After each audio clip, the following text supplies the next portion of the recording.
The Follings raised 12 children on their remote mountain homestead, but on paper they were ghosts. For nearly 30 years, an entire family lived and breathed, worked and suffered, completely erased from the modern world. How, in an age of data, surveillance, and bureaucracy, could 12 human beings have no birth certificates, no school records, no social security numbers, no official proof they were ever born at all? The answer lies deep in the misty hollows of Appalachia, in a story of perverse faith, chilling isolation, and a community's willingness to look the other way. This is the macabre history of the Folling family, a chronicle of children who were saved only to be lost in a darkness deeper than any forest. You are about to enter a world that existed outside of time and beyond the law. As we peel back the layers of this disturbing case, we hope you'll subscribe to the Shadow Files and click the notification bell. The shadows hold more stories than you can possibly imagine. West Virginia's Webster County is a place of profound and often impenetrable beauty. The mountains rise like green titans, their peaks shrouded in a near-perpetual haze. Deep in the hollows, the rest of the world feels a million miles away. It's a land that breeds a fierce independence, a suspicion of outsiders, and a respect for privacy that borders on the absolute. It was here, in 1985, at the end of a winding, unpaved road marked only by a no trespassing sign, that Ephraim and Tabitha Folling established their homestead. They purchased a 100-acre tract of dense woodland and unforgiving slopes, a place the locals called Whisperwind Gap. The property was a natural fortress, accessible by a single dirt track that was often washed out by rain. Ephraim and Tabitha were a study in contrasts. He was a bear of a man, with a wild, greying beard and intense, deep-set eyes that seemed to look straight through you. He spoke in long, rolling cadences, his voice thick with scripture. Tabitha was his opposite, bird-like and silent, always draped in long, plain dresses, her face pale and impassive. They were seen, on the rare occasions they drove their battered Ford pickup into the town of Holly Creek for supplies, as peculiar but harmless. They were devout members of an obscure, isolationist sect known as the Children of the New Eden, and the locals simply chalked up their strangeness to their faith, in a place where self-sufficiency was a virtue. The Follings, with their large garden, their livestock, and their fierce desire to be left alone, were, in a way, aspirational. No one suspected a thing. Over the next 2 decades, the Folling family began to grow, but they didn't use doctors or adoption agencies. Their expansion was a quiet, mysterious process. A rumor would circulate in Holly Creek that one of Tabitha's distant cousins, a girl in trouble from down in Tennessee, had come to stay. Months later, the Follings would be seen with a new baby. When asked, Ephraim would simply smile and say, "The Lord provides. We are blessed to take in the lambs that others would cast out." They became local legends of a sort, a haven for the unwanted. They were seen as performing a quiet, Christian duty, offering sanctuary to children born into sin or shame. In the small, insular world of the Hollows, their actions weren't questioned. They were admired. They're good people, the Follings. A neighbor whose farm was 3 miles down the mountain might say a bit odd, sure, but they're raising all those kids in the Word of God. Can't fault a man for that. Their congregation, the Children of the New Eden, was not a church with a building, but a loose network of like-minded families scattered across the rural South, connected by newsletters and a shared, paranoid theology. They believed the outside world was Babylon, a fallen state of corruption and sin. They believed government documents, birth certificates, social security cards were the marks of the beast, tools to enslave souls to a secular system. For the Follings, to leave a child undocumented was not an act of negligence. It was an act of divine protection. The first flicker of official interest in the family came and went with barely a whisper. During the 1990 census, a field worker named Gary Locke made the arduous drive up to Whisperwind Gap. He was met at a padlocked gate by Ephraim Folling. Gary explained his purpose, clipboard in hand. Ephraim listened patiently before responding, his voice calm but unyielding. "My family and I do not partake in the affairs of the state. Our census is taken by the Lord." There was no threat in his voice, but the finality was absolute. Faced with a long drive back and no clear protocol for such a refusal, Gary Locke made a note in his log property: unresponsive, resident refused, and moved on. He had no way of knowing he was the first and last government official to attempt to count the souls at Whisperwind Gap for 22 years. The oddities began to mount, not as a sudden flood, but as a slow, steady drip, each one a small, disturbing piece of a puzzle no one was trying to solve. The children were phantoms. They didn't attend school. They didn't play in the yard.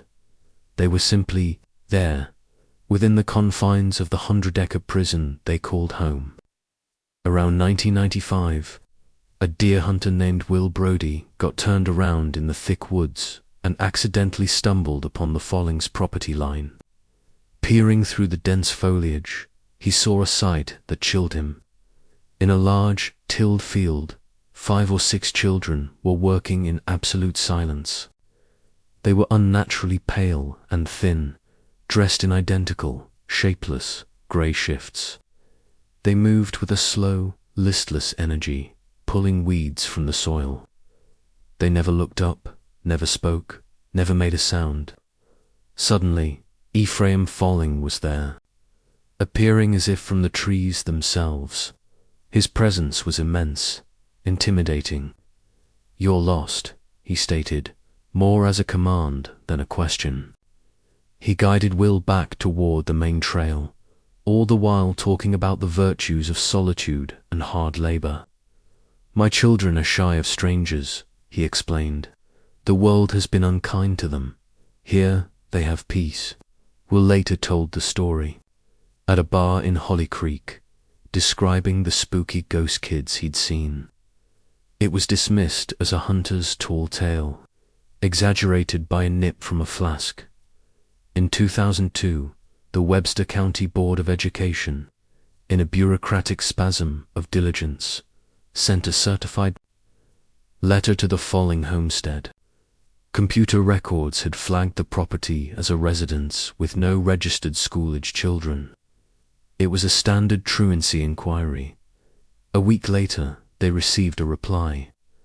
It was a long letter, written in Tabitha's elegant, looping cursive on thick parchment paper. In it, she cited West Virginia State Code, Section 1881, which allowed for religious exemption for homeschooling.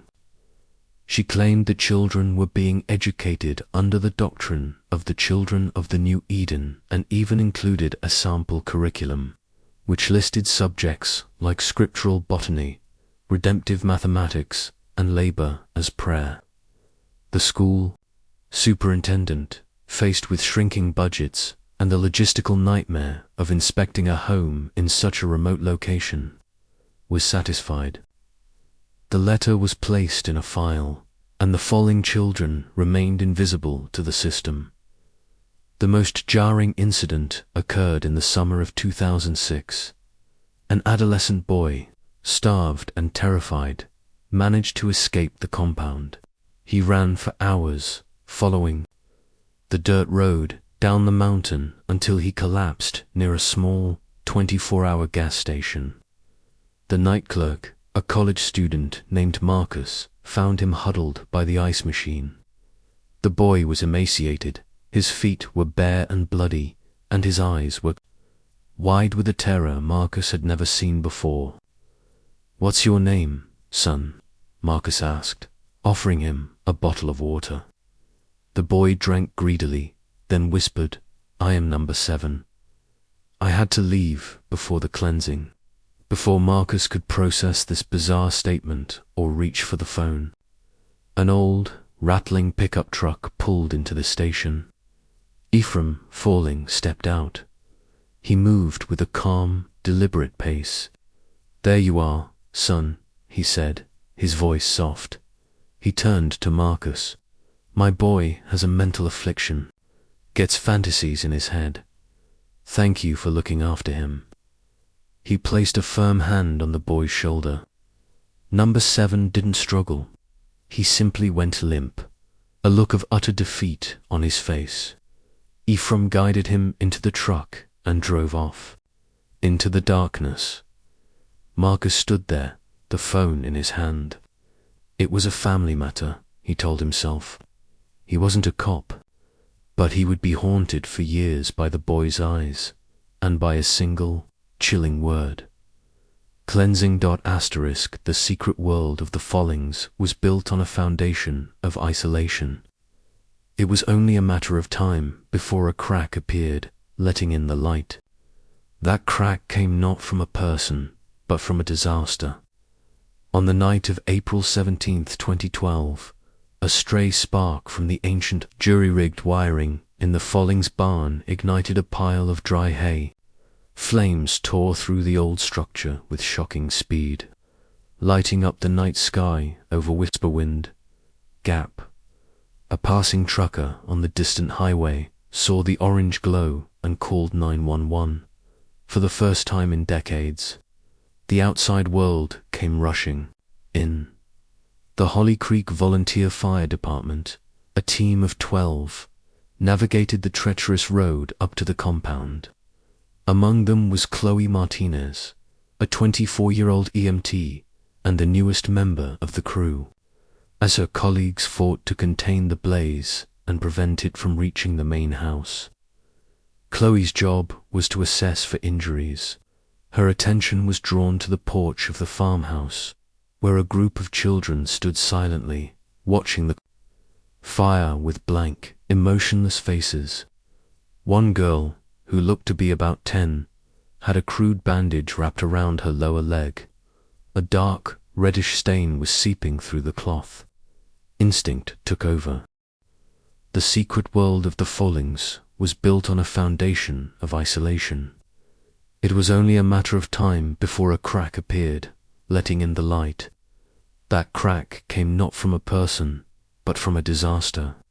On the night of April 17th, 2012, a stray spark from the ancient jury-rigged wiring in the Follings barn ignited a pile of dry hay. Flames tore through the old structure with shocking speed, lighting up the night sky over Whisperwind Gap. A passing trucker on the distant highway saw the orange glow and called 911. For the first time in decades, the outside world came rushing in. The Holly Creek Volunteer Fire Department, a team of 12, navigated the treacherous road up to the compound.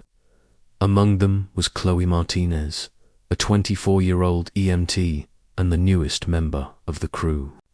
As her colleagues fought to contain the blaze and prevent it from reaching the main house, Chloe's job was to assess for injuries. Her attention was drawn to the porch of the farmhouse, where a group of children stood silently, watching the fire with blank, emotionless faces. One girl, who looked to be about 10, had a crude bandage wrapped around her lower leg. A dark, reddish stain was seeping through the cloth. Instinct took over. Chloe approached her. "Hey there, sweetie. Is your leg okay? Let me take a look." The girl flinched violently, shrinking back from Chloe's outstretched hand. In a tiny, terrified whisper, she said, "The unworthy burn. It is the will of the Father." Before Chloe could ask what she meant, Tabitha Folling materialized from the shadows of the doorway. She swooped down, her face a mask of cold fury, and pulled the child back into the house, slamming the door shut. Chloe stood frozen on the porch steps. It wasn't just the strange, terrifying words, it was the wound. Through the stained bandage, she had seen the edges of it. It wasn't a cut or a scrape. It had the distinct, patterned shape of a brand. Asterisk, the story of the Follings is a chilling reminder that the deepest darkness can flourish in the most remote corners of our world. Hidden by a shield of privacy and piety, it is the story of systems that failed, of neighbors who looked away, and of a mad faith that was allowed to fester into murder. Tonight, we remember the 5 children known only by the cold accounting in a ledger: number 3, number 6, number 9, number 11, and number 14. They would return to dust by the only family they ever knew. We also honor the staggering resilience of the 12 survivors who are fighting every day to reclaim the lives that were stolen from them, learning to find their own voices in a world they were taught to fear. The truth of Whisperwind Gap is that children were hidden in plain sight, their silence mistaken for peace. If you suspect a child is being abused or neglected, please make the call. You can reach the Child Help National Child Abuse Hotline at 1-800-4-A-CHILD. Your vigilance could be the light that breaks through the darkness. Until next time, stay vigilant.